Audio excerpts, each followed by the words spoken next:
My friends, I begin with familiar names from our American history. These are specific quotes in anticipation of our upcoming celebration of our National Independence Day celebration, of course, the 4th of July. Of all the dispositions and habits which lead to political prosperity, religion and morality are indispensable supports. President George Washington, in his farewell address, 1796. Our Constitution was made only for a moral and religious people. It is wholly inadequate to the government of any other. President John Adams, letter to the Massachusetts militia, 1798. Can liberties of a nation be secure when we have removed a conviction that these liberties are the gift of God?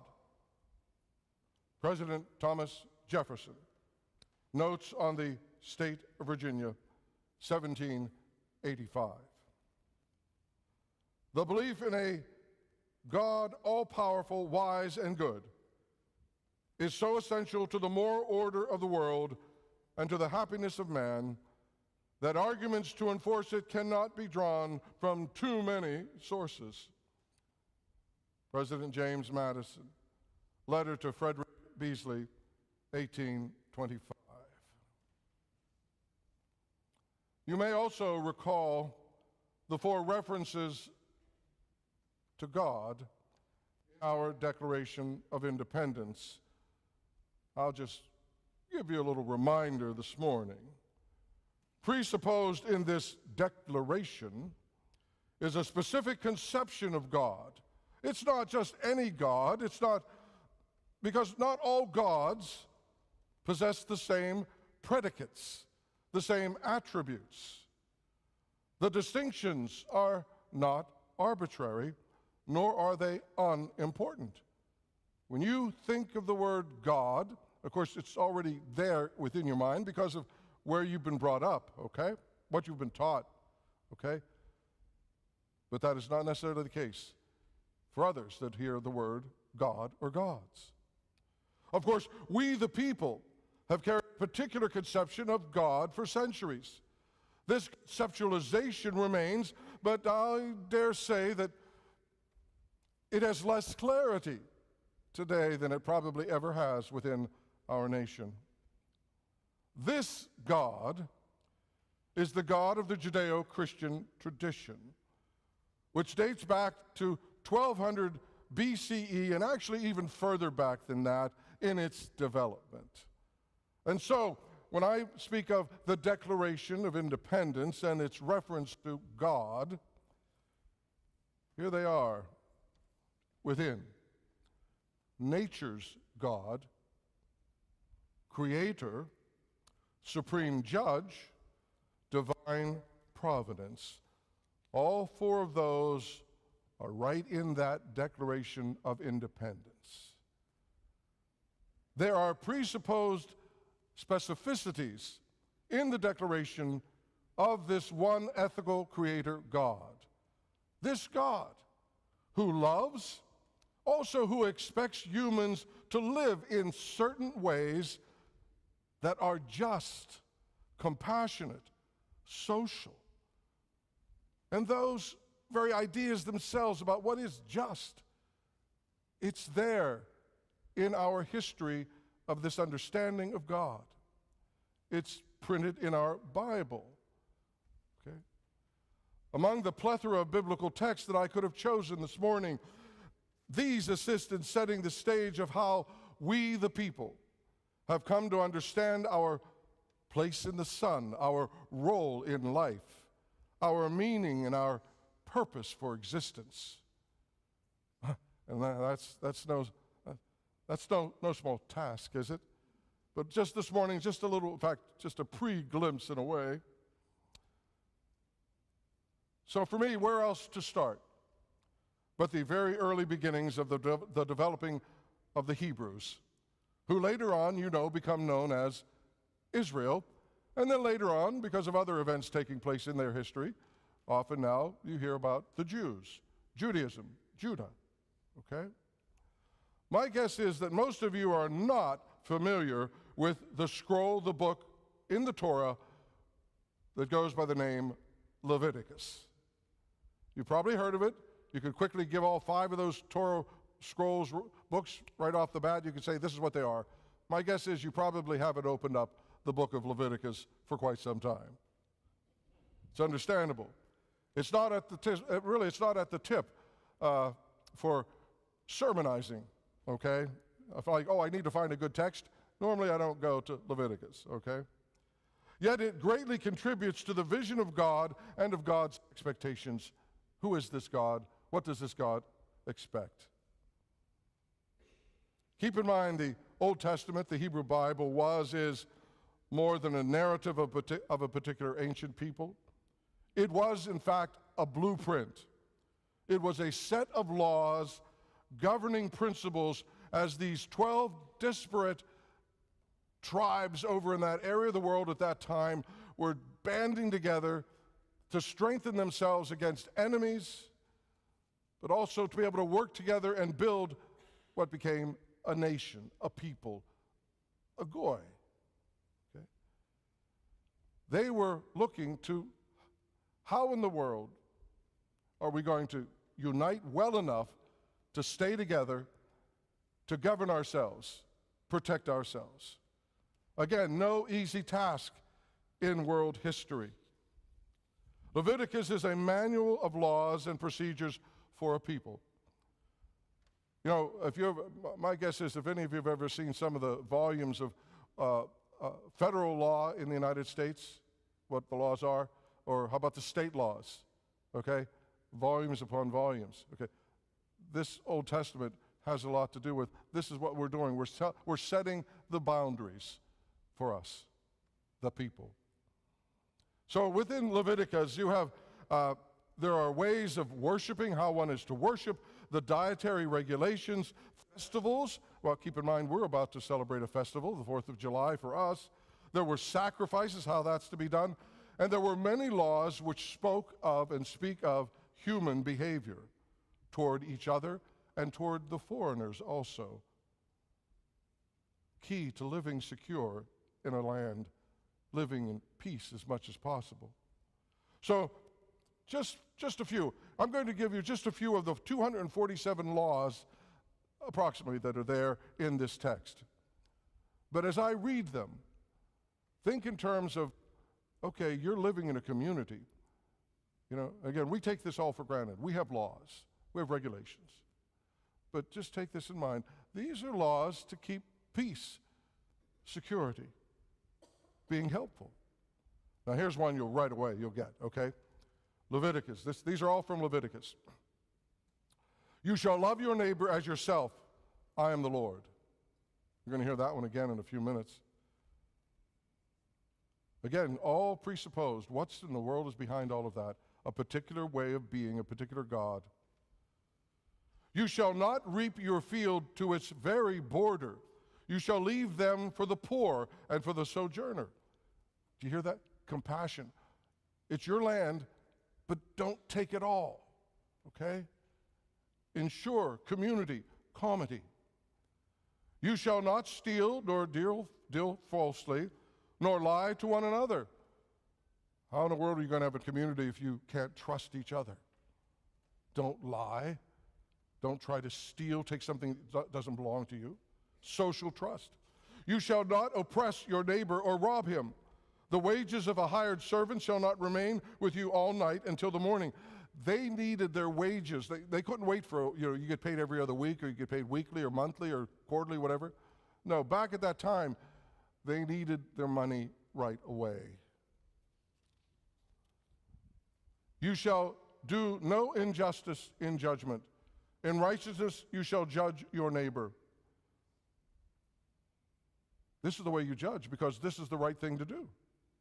You shall not go up and down as a slanderer among your people, and you shall not stand forth against the life of your neighbor. Again, securing peace within a community. One more. You shall do no wrong in judgment, in measures of length or weight or quantity. Here's some laws. Okay, when you're selling something, you need to be correct. You can't cheat somebody. There are certain weights and this was business. Be true in your business practices. Okay? Now we're going to jump 1,000+ years ahead. Jesus is still teaching Torah, values within it. They haven't grown old-fashioned. They're not out of date. A lawyer comes up to Jesus in this gospel, in Matthew, and he asks him a question. But again, truthfully, this lawyer, he wanted to trick Jesus. He wanted to trip him up, like, oh, I got you, one of those things. So anyhow, the lawyer asks, Teacher, which is the great commandment in the law? Of course, he already knew the answer. Jesus knew the answer. Most everybody in that area there would have known the answer. And Jesus said to him, you shall love the Lord your God with all your heart and with all your soul and with all your mind. That one's from Deuteronomy, the Torah. This is the great and first commandment. And Jesus continues on. And the second is like it. You shall love your neighbor as yourself. Right out of Leviticus. And Jesus goes on to say, on these two commandments depends all of the law and the prophets. Now, when Jesus says law and the prophets, he's really being specific here, because already at that point in time, within Judaism, there were these compilations of writings, and the law was Torah, the first 5 books. The prophets were these other prophetic writings that we now have in our Bible. Then there's even a third one called the writings, which are Psalms, Proverbs, and such. But when he says law and the prophets, he was referring to like texts that you could look at. Now I'm jumping now a little bit further ahead now. We get to Paul, the earliest Christian theologian, okay? As I've shared before, Paul is a Hellenized Jew of the first century of the Common Era. He's well educated. He knows his Torah, his Jewish tradition. He's also quite knowledgeable about the Greek and Roman Hellenistic world that he lives in. So he knows both cultures. He's living in them, with them, okay? He's expanding the Torah to the Torah, telling the pagan people who have become followers of Jesus. The Roman church mainly was made up of pagan converts, not Jews. So they didn't know much about Torah. But Paul knew they did know something about concepts of God and gods, okay? But he's trying to tell them more and more about this risen, living Jesus Christ as the one to follow. He's doing all he can to interpret this Jewish God to all the Roman world. Paul knows, again, his Torah. He knows his Torah and prophets, and that this one God is the God of all, depicted even in the Hebrew Bible. An extremely moral God. Keep in mind, many of the Roman gods were not, you really couldn't say they were very moral. Okay? Here Paul is writing to a fledgling new Christian community in Rome. Paul did not birth this church. He had never met them yet, but he's writing them a letter. He wants to go and visit them, but hasn't gotten there. So he writes to them, wanting to share this wonderful message, trying to relate all of that Torah that he has with Jesus into the Roman pagan world. Not easy. In what I'm about to read to you, he has just started his teaching. We're only in chapter 2 in this reading of 16 chapters. He's setting up the early principles. He wants to relate them to them, realizing that they know, again, not that much about Judaism, but he wants to connect with them, okay? And that's what he does here in just these few verses. And he does it elsewhere also, of course. He wants to connect. He is fluid in both cultures. He distinguishes Jewish Torah law. In fact, this reading is going to be a little confusing to you. I think it is for most, okay? But keep in mind, there are 2 different ways this word law is being used, okay, contextually. In one sense, he is referring to Torah law, the Jewish law that the Jews knew, Jesus knew and lived by.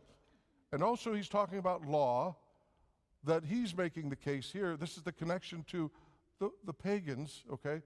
A universal law that even if you don't know Torah, God has implanted within you, every human being, this universal law. Okay, so try to keep that in mind. So I begin in Romans 2. Paul declares, God, the God he's talking about, okay? God shows no partiality. Paul is opening the door of inclusiveness, Jew, Gentile, pagan, all together. Okay? All are welcome. All are equal before God. A tremendous statement itself. God shows no partiality. Goes on. When Gentiles, pagans, who have not the law, they don't have the Torah law, do by nature, here it is, by nature. Now here's what we call natural law, nature's law, as in our Declaration of Independence and elsewhere. He goes on, what the law requires, this again, not Torah, but universal law. They are a law to themselves, even though they do not have the law, again, the law of Torah. Okay? They show that what the law requires is written where? On their hearts. Okay? The universal law is on their hearts. Okay? They're going to learn more and more about Torah through Jesus, through Paul, through the Jewish tradition as these young Christians are developing. Okay? But it's in their hearts. And the interesting piece of that too is Paul himself, though, finds the text in the Hebrew Scriptures from Jeremiah, because he has this in mind. This is, I'm going to quote now out of Jeremiah. This is Jeremiah. But this is the covenant which this is talking to the Jews way back when. But this is the covenant which I will make with the house of Israel after those days, says the Lord. Here it is. And this was quite a long time, centuries before this, that Paul's writing to them. I will put my law within them, and I will write it upon their hearts. And I will be their God, and they shall be my people. It was already there in Jeremiah, okay, way, way back. Paul goes on, referring now to the Romans. While their conscience, they're referring to the pagans that are now following Jesus, but they're learning. While their conscience also bears witness and their conflicting thoughts accuse or perhaps excuse them on that day when, according to my gospel, God judges the secrets of men by Jesus Christ. Paul has connected to them. There's Torah, there's law, and that's what they're going to learn more and more about that. What are the laws that God really expects? But there's also something in your heart. You know, it's there. It's there from the very beginning. Theologians, philosophers, ethicists have struggled, labored, defined, redefined this conception of what is natural law, what is universal law. I continue to read on those things. And it's fascinating, but it's not easy to try to pin it all down, okay? This moral law, Paul declares, within each and every heart, it's there. It's implanted in us. The thing about it is, though, conscience can be wrong. And Paul knows that, and he goes on to talk a little bit about that. So he's wary, because what he's saying is, if you really want to live a life that's worthy, you better follow Jesus, because that will connect you to Torah. That'll connect you to what this God expects, this one ethical universal God. It requires guidance. Consciences can go wrong. A lot of people you could speak of, I'm sure you've heard, like they have no conscience. Okay? And I think that's true for some. Or they've got it really skewed. So there's something else needed besides that something's there, but it needs guidance. Paul is declaring, guiding those new pagan followers of Christ to the Jesus Christ of Torah, and this particular only God, this loving God, carries high expectations for God's creation and for those created in his image. Now, I had high expectations, my friends, as I was working on this throughout the week. but they didn't work exactly, because I can't finish this today. There's just too much, okay? First things first, my first thing took a little longer than I thought it would, okay? So alas, in my pursuit of putting first things first, I've lately realized, in fact, it was lately, it was about 6 o'clock last evening, okay, that constructing a 1,000-foot view of the placement of religion, the religion clauses in our Constitution and the Bill of Rights, I've got to go into overtime, okay?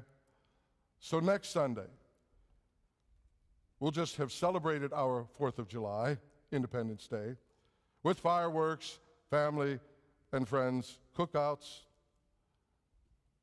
The decision our founding fathers to begin our Bill of Rights with religious protection and clarification in and of itself is monumental. The fact that the very first 2 clauses in the First Amendment itself, and being within the First Amendment, is truly monumental. So much is being said there that we start with freedom of religion, disestablishment of religion. This in itself was revolutionary, not only for us, but for the way the world thinks about religion back at that time. And so, next Sunday, religious freedom, the gateway to other freedoms and responsibilities. We, the people, require this. Amen.